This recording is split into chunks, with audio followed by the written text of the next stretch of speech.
got a lot to get through today.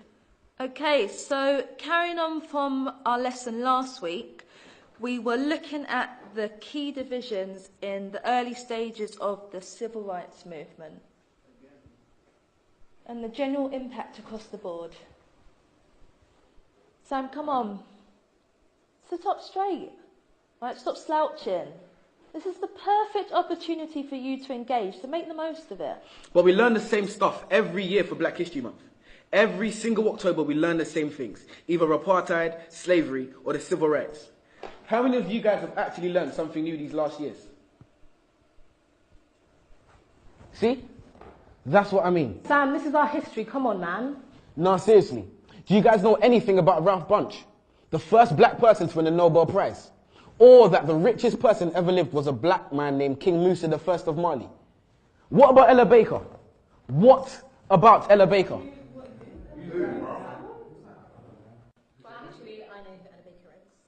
One of the most influential women of the civil rights movement.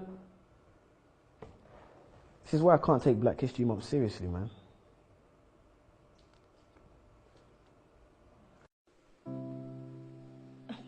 But Samuel, the curriculum is designed to help you think about Black history critically. Actually, miss, it's designed to teach us what to think, not how to think.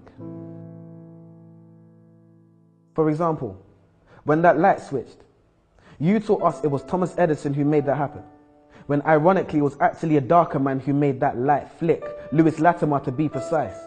Quite nice when you're talking about Mr. Hamilton and his racing car, but red light stopped. We're always taught that Martin Luther King had a dream, man. But those dreams can't be achieved because our brains are in chains, our minds are enslaved, so we won't get our redemption. Morgan, free man. Will we ever be free, man? And leave this state of imprisonment?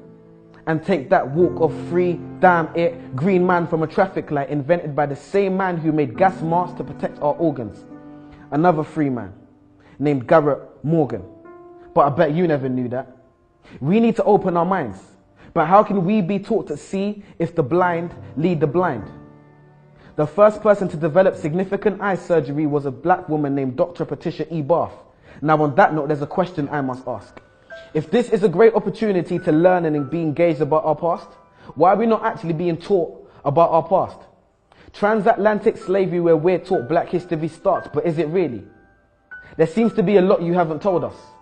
And you shut down and hold back on the bold ones who stand against the way you're trying to mold us. Consistent enemies of progress. You're surprised because I know things you don't expect me to know yet. And when I tell you you're wrong for telling me about me, you call it a riot while I call it a protest. The Broadwater Farm riots. The media exacerbate and make it seem like it's a bunch of delinquent youths on the streets, when really the first cause and trigger was death at the hands of the police. We cease to know information and the truth. And that's simply because you withhold information from the youth. Maybe one day we'll be satisfied with how our knowledge of history equates. Well, I'm sure like me, you're waiting for the teacher to fill in that space. So do so then. No answer. Well, maybe I can help and just throw out there some names. Mary Seacole, a Crimean war nurse. Mary Prince, a black female author. To be precise, she was the first. Bernie Grant, influential local activist and respected MP. Trevor McDonald, one of the first black ITN journalists to hit the TV screen. Jamal Edwards and SBTV. And when Fuse ODG brought the Azonto dance to the UK, and my foot swayed to the left and to the right like the wipers of a car's windscreen, and DJ Abrante brought Afro beats to the streets. See, it's funny when we think of our childhood memories. A man who was actually funny, Lenny Henry. Many others, and the list continues. Marcus Garvey, Haile Selassie, Bob Marley, Ignatius Sancho, Tupac, Fela Kuti, Muhammad Ali, Maya Angelou, R.I.P., Kwame Nkrumah, the first Ghanaian president who retained independence from England, the Windrush ship which brought Caribbeans to Britain. So much to learn in just 1 month. A tip of the iceberg, a tiny grace.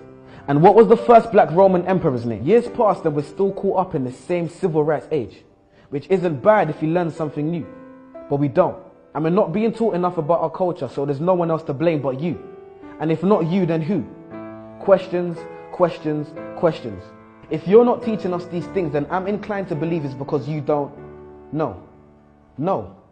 You're the teacher. Your job is to teach, so you must know. And if you do, that must mean you don't want us to know, but that's low. If the information is accessible for our knowledge of our culture to grow, then why on earth wouldn't you want to let us know?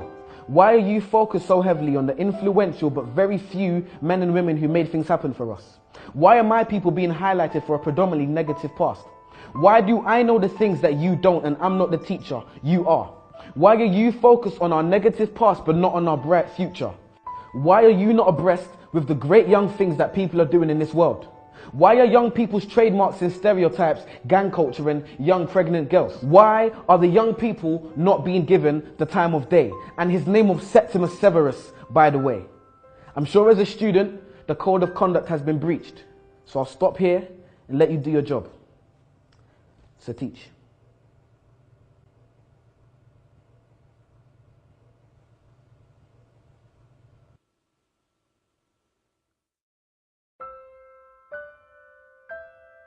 Okay, yo peoples, how's it going? It's your boy Samuel King. This is my poem, What I Wasn't Taught in School. And you're watching Word on the Curb. Blow.